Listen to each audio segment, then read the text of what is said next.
Jaz sem Janin, tole je oddaja Popotnik, tole je pa naš današnji gost Popotnik, ki mu je Rok Voroš, ki ga pa že poznate, ker je že bil pri nas gost Italija. Karta ni draga tam, ampak več vožnjajo tja, ampak Ja, to je del potovanja. No, potem je prišla moja žena, partnerka, no pa smo šla še iz Marakeša, v bistvu na najvišji vrh, Tupkal, 4165, mislim, da je visok, na tako dvodnevno, tridnevno odpravo. Ja. Potem pa še na jug vse tista malo manj znana mesta, bom rekel, skoraj do tega zahodne Sahare. No. A se kaj zanimivega dogaja? Ste imeli kakšne zanimive srečanja z domačini ali pa kaj takega? Mislim, domačini so, kako bom rekel, ja, enkrat smo imeli tako mali neljub dogodek, no, ko smo vozili v koloni z avti, se en motor je prehiteval škarje, pač lokalc se je zaletel v en od našega, tretji avto naš, pa padel po tleh, se čist popraskal tako do krvi. A to ste z avtomobili hodili? Ja, z avti, ja. Eden je od gostov je pač vozil? Ja. Ti si vozil, pa Rok je vozil? Ja. Aha, Tako da je bilo koliko 3 avti? 5 avtov. 5 avtov? Ja. Po 4 ali po 3? Ja, odvisno. 20 ljudi? Okoli 20 ljudi, ja. Aha. No, takrat se je bolj nesreča zgodila, pa smo imeli pole neko lobocije s tem, zavarovalnica ni priznala, da je bil on kriv, pa policija je rekla, da tega mi ne moramo dokazati. Tak, če imaš neke posle z kakimi temi formalnimi službami v Maroku, ni najboljše. No. Mafija.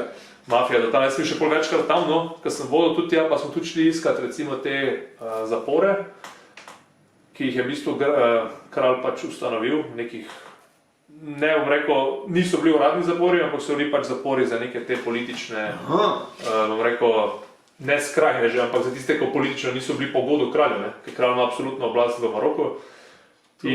Prison break. Ja, tako je. In potem smo šli v Atlasu iskat enkrat ostanke, zato ker so oni, mislim, da 15 let po zaprtju zaporov, tam okoli 90 leti so jih potem zaprli, ampak pol naknadno so priznali, da so sploh obstajali, ne, čez 15 let, in pol smo mi valjda šli iskat, kako to zgleda.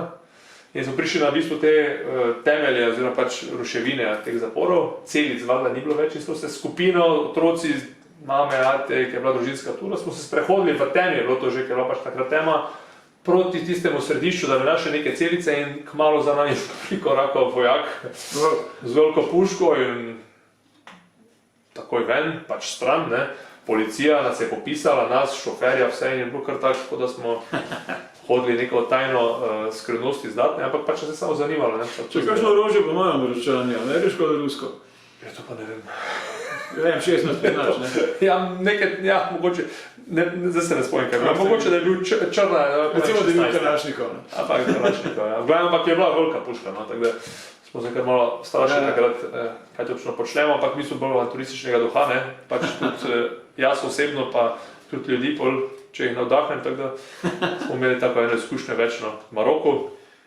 Ampak drugače pa je Maroko zelo luštna država za potovati, no. Tako, kaj se tiče kulture, je zelo raznolika, Berberi so pa Arabci, hrana je tudi zelo dobra, kar se tiče narave, ne. Sredozemlje, Atlantik, Atlas, ne, torej gorovje Sahara, tako da imaš na malem, bom rekel, kraju, ne, imaš res kar razsežnosti teh naravnih lepot. Kaj ti je bilo najbolj všeč? Recimo, kanjon Todra ste bili verjetno, ne? Smo bili, ja. Ali pa Fes, s tistimi svojimi... Fes je pa predlavo usna. Ja.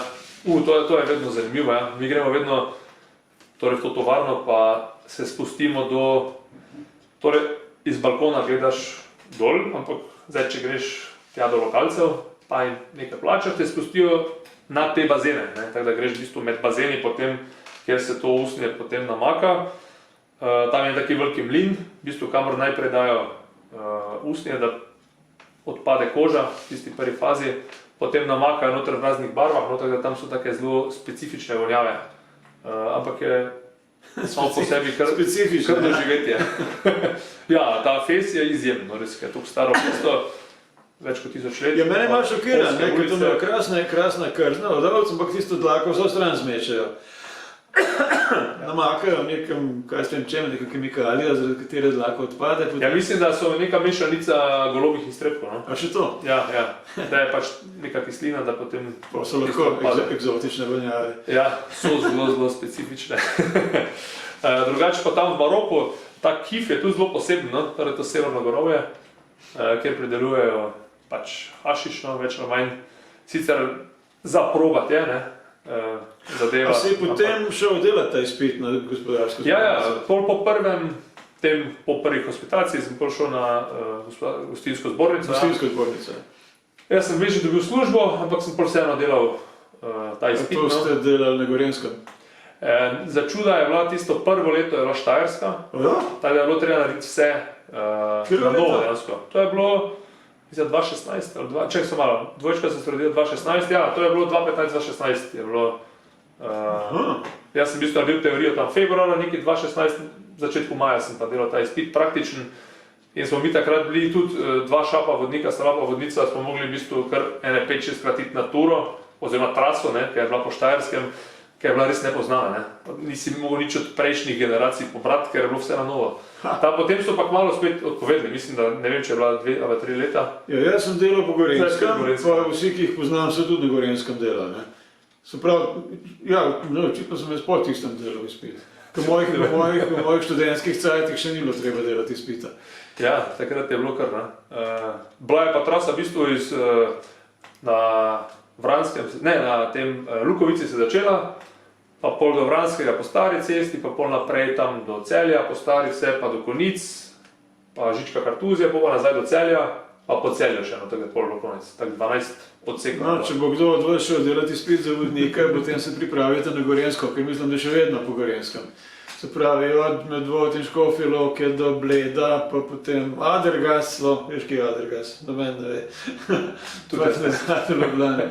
Majhen kraj na bližnjem Gorenskem, z eno zelo zanimivo cerkvijo, ampak sem šele takrat zvedel, da moraš vedeti za vsako fresko natančno, kako in kaj. Pa k sreči, jaz nisem bil tega vprašan.